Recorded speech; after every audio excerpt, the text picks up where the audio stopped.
Pai, Senhor amados, quero primeiro agradecer a Deus pela salvação de minha alma e também como o Senhor Jesus Cristo tem cuidado da sua igreja.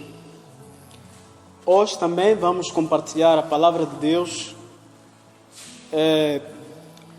a partir da primeira carta do apóstolo Paulo que ele escreveu, ou que havia escrito, sim, para os irmãos da igreja de Corinto na sua época. E nós vamos mesmo para o capítulo 3, se os irmãos me permitem. Vou proceder à leitura enquanto o irmão que tem sua Bíblia aí vai acompanhando. Vamos ler o versículo 3 do capítulo também 3. Porque ainda sois carnais, pois, havendo entre vós inveja, contendas e dissensões, não sois porventura carnais e não andais segundo os homens? Querido Deus e Pai, estamos aqui na Tua casa e nesta hora queremos pedir para que o Senhor possa abençoar este dia, esta hora. Pai, usa esta palavra de maneira que possa vir restaurar, renovar as nossas vidas e a sua casa. Em nome de Jesus Cristo, colocamos tudo nas mãos do Espírito Santo, que é o professor por excelência, em nome de Jesus. Amém. Então, quero começar esta mensagem saudando primeiro os nossos pastores e agradecendo também a Deus pela vida deles e pela vida do seu povo.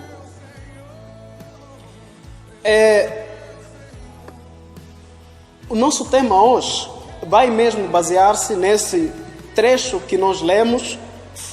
O nosso tema que aqui estaremos tratando, o estado da igreja. O estado da igreja. Sabemos primeiramente que a primeira carta do apóstolo Paulo aos Coríntios, logo no primeiro capítulo, nos primeiros versos, já apresenta Paulo como o autor desta carta. E pela história da igreja, sabe-se que esta carta foi escrita nos anos 55 depois de Cristo. Paulo escreve em resposta das muitas perguntas que foram levantadas na igreja de Corinto. E nós sabemos que lá no capítulo 16 de Atos, encontramos que Paulo exatamente está na igreja de Corinto. Ele é quem funda a igreja de Corinto. É quem lança os fundamentos da fé cristã nesta igreja. Ele é que é o missionário nessa igreja. Mas passando algum tempo, depois que Paulo sai de Corinto, a igreja ficou sob liderança dos que tinham sido treinados por Paulo. Agora já tinham lá outros irmãos a orientarem os trabalhos na igreja. Tanto os líderes que estavam na igreja de Corinto, como a própria igreja, já tinham se encontrado, ou já se encontravam, sim, afastados dos primeiros fundamentos que Paulo tinha lançado. A igreja em Corinto já estava se desviando, como por influência de alguns líderes, e o povo era leal a alguns líderes, a alguns grupos de líderes.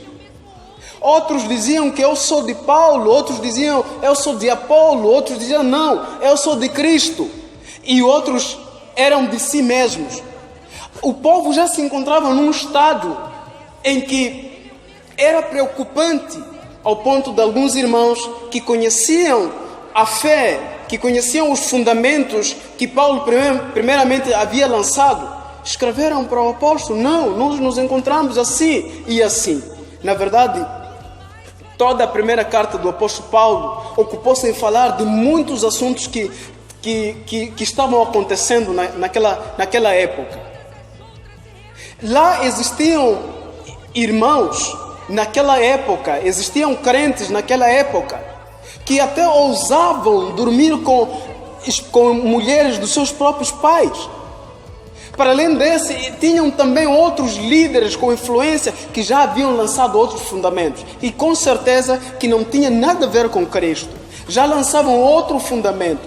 Mas Paulo, tanto a partir do primeiro capítulo até o último capítulo desta primeira carta, Paulo foi respondendo de acordo com os assuntos que haviam lhe sido propostos ou lhe haviam submetidos. Mas aqui no capítulo 3, aonde nós estamos, Paulo vai diretamente para os irmãos lá na sua época, dizendo: mas se na verdade vocês se encontram nesse estado, vocês continuam sendo cristãos? Se a vossa conduta agora é esta que se ouve dizer, vocês continuam cristãos? Não. Vocês já abandonaram Cristo. Vocês agora não estão mais naqueles fundamentos que o Senhor terá deixado, e os mesmos que eu também vos anunciei. E Paulo continua a dizer que eu me dediquei simplesmente vos apresentando Cristo. Em todo o meu ministério, em toda a minha pregação, enquanto eu estava convosco, eu só preguei Cristo. Mas agora já se acham vocês sendo dirigidos por homens, por doutrinas de homens, por princípios que são motivados por ganância. Era o estado daquela igreja. E com isso tudo, com certeza, devia resultar em divisão, em grupos. Outros que até não aceitavam se sujeitar às Sagradas Escrituras. Por quê? Porque já haviam se levantado outras pessoas que estavam a desviar o povo. Então, nós olhamos para o estado da igreja de Corinto. Na verdade, são muitas outras situações. E levo aquela época e carrego esta carta para os nossos dias, para a igreja da atualidade, para os cristãos dos nossos dias. Como é que está a igreja da atualidade?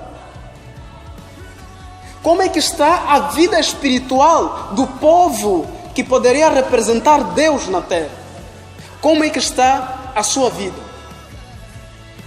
Porque Paulo disse: eu me ocupei apresentando Cristo. E com certeza, se você chegou a ser cristão, é porque primeiro foi anunciado Cristo. E eu louvo a Deus. Tanto os missionários que vieram das Américas, como os nossos pastores, nos nossos dias, eles simplesmente ocuparam-se em trazer o fundamento Cristo. Mas nós ainda permanecemos em Cristo. Não nos afastamos. Ainda se verifica nos nossos dias divisões, contendas. Ainda se verifica nos nossos dias ciúmes. Uns procurando simplesmente posição, outros procurando agradar às outras pessoas. Até temos nos nossos dias pessoas que ousam serem dirigidos por homens heréticos. Homens que nunca lhes apresentam Cristo. Se prestarmos atenção, essas pessoas que têm uma grande e uma boa influência no seio do povo de Deus, só eles apresentam sua pessoa. Cristo não está aí.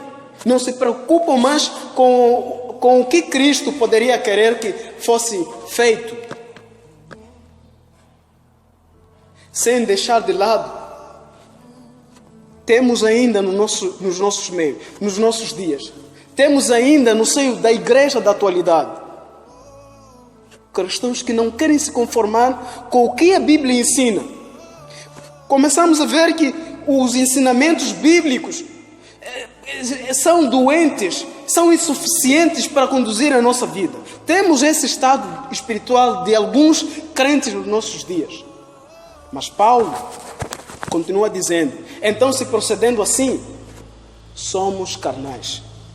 Paulo escreve essa carta com o propósito de levar a igreja a se voltar para os fundamentos, com o propósito de levar a igreja tanto de Corinto e dos nossos dias, de mostrar Cristo é o fundamento. Se nós queremos ter uma vida baseada na fé cristã, devemos ir olhar para o que a Bíblia ensina sobre Cristo, o que Cristo ensinou, o que os apóstolos ensinaram, o que os contemporâneos ensinaram, o que os nossos primeiros pastores ensinaram, aí sim, estaremos a nos conduzir ou estaremos caminhando na fé cristã. Querido irmão, qualquer fé fundamentada em si mesma, esta fé é morta. Toda fé cristã tem um fundamento, chama-se Cristo.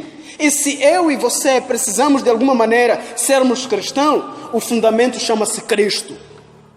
Você e eu precisamos fazer uma análise, precisamos fazer uma revisão de nossa conduta. E vamos perceber que estamos em falta. E se isso acontece, é porque se afastamos dos fundamentos cristãos. Eu espero que Deus possa abençoar. E eu espero que Deus possa tocar o seu coração para considerar os ensinamentos que a Bíblia já tem trazido. Em nome de Jesus. Deus